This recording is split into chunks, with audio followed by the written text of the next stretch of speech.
Cuma menarik Asia. Asia ni cukup menarik. Asia ni pula, dia adalah gabungan di antara Asy'ariyah dan Maturidiyah. Tapi kita ni mula dengan sifat 20. Tak apalah, tak salah pun. Tak salah pun yang tu. Cuma kalau orang tak tahu sifat 20, kapiak tak? Tak kapiak.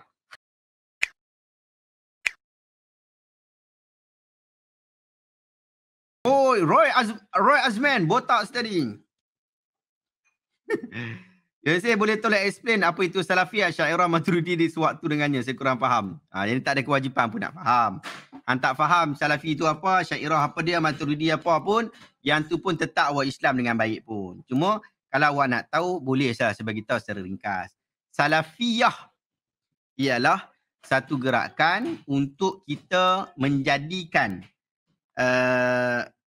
bawakan daripada golongan-golongan sahabat-sahabat Nabi, tabi'in dan tabi'in sebagai panutan di dalam kehidupan. Itu Salafiyah. Maksudnya Salafiyah ni kita semua Salafiyah. Salafiyah ni apa? Islam itu sendiri. Islam mesti balik kepada yang tu. Dia tak boleh nak buat reka baru. Semua Islam. Salafiyah. Cuma ada Salafi movement yang kita sebut kata ada kumpulan-kumpulan yang Salafi yang diduduk dalam gerakan Salafi hari ni, yang tu dia ada beberapa manhaj. Antaranya manhaj mereka menolak ahlul kalam. Menolak ilmu falsafah, dan mereka menganggap ilmu falsafah ini termasuk di dalam kaedah-kaedah yang tidak benar di dalam memahami agama. Yang tu pandangan mereka. Tapi selain daripada tu okeylah. Cuma itu antara isu yang besar.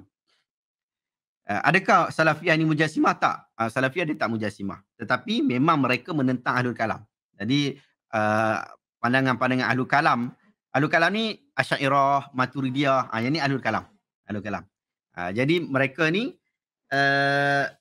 pandangan-pandangan daripada Asy'ariyah, Maturidiyah yang ada hari ni pun banyak mengkritik juga geng-geng Salafi ni disebabkan pendirian Salafi terhadap ahlul kalam. Secara umum begitu.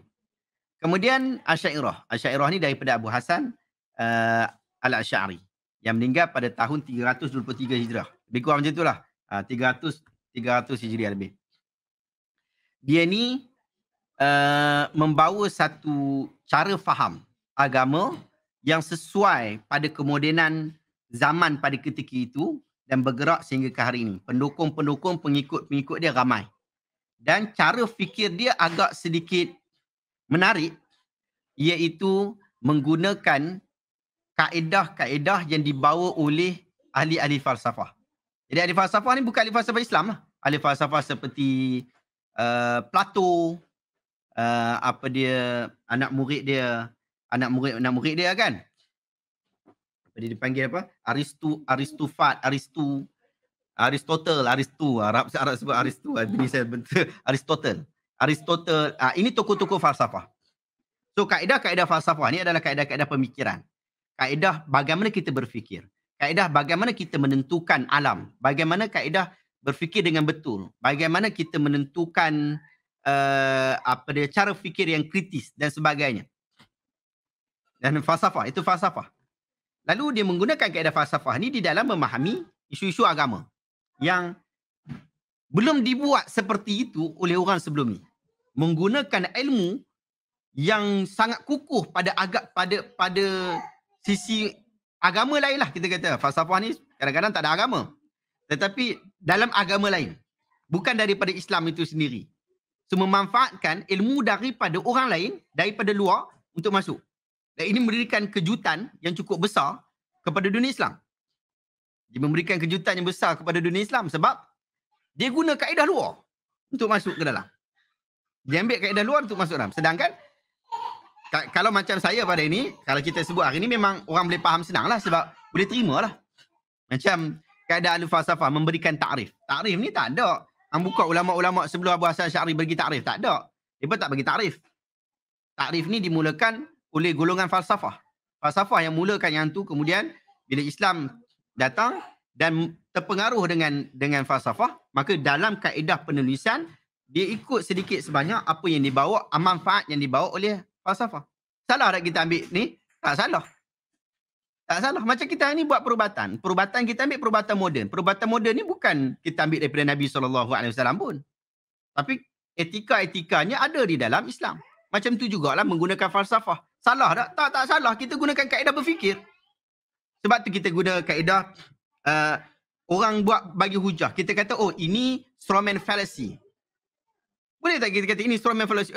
Hang pakai strawman fallacy. Strawman fallacy ni tak ada pun dalam ajaran Islam sebut tentang strawman fallacy.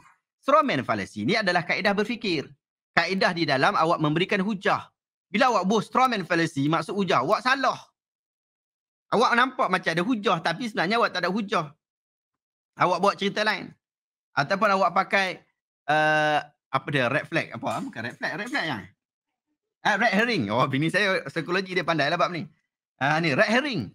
Red herring. Red herring lagi jenuh. Dia buat cerita lain. Dia masuk dalam cerita tu. Dia tukar cerita. Kan? Red herring. Jadi benda-benda macam ni boleh tak kita bincang? Okay, kita kata, oh dalam kaedah Islam, apa yang dibuat hujah ni, dia ni salah. Disebabkan dia menggunakan strawman fallacy. Tak salah. Kita hari ni kata macam tu. Asy'ariyah telah menggunakan kaedah seperti itu. Mengambil manfaat daripada luar ataupun daripada dalam. Tapi adalah beberapa perkara yang Asy'ariyah tidak bersetuju dengan ahli falsafah.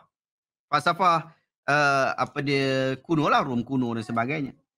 Tak semestinya mereka bersetuju terus. Nampak tak?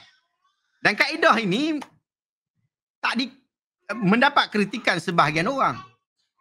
Sehingga kelompok Hanabilah dan menggunakan kaedah falsafah ini juga bukan hanya yang disebut sebagai ahlul kalam ni, sebab bukan Asy'ariyah saja. Mu'tazilah pun disebut sebagai ahlul kalam juga. Dan antara yang menentang kaedah seperti ini ialah Hanabilah. Hanabilah tu yang hari ni yang duk pegang dengan kata salafiyah tu, depa tu Hanabilah. Hanabilah ni daripada dulu tak setuju dengan Asy'ariyah.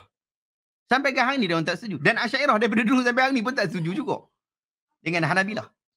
Tetapi Asy'ariyah dan Hanabilah, Asy'ariyah menyatakan bahawa Hanabilah ahli sunnah.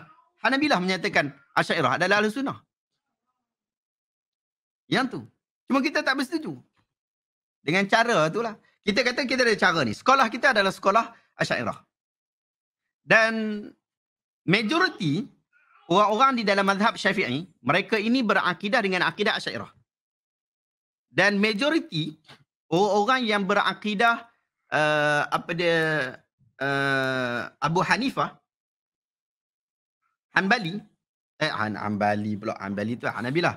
Abu Hanifah lah, kan? Mazhab Abu Hanifah, Hanafi.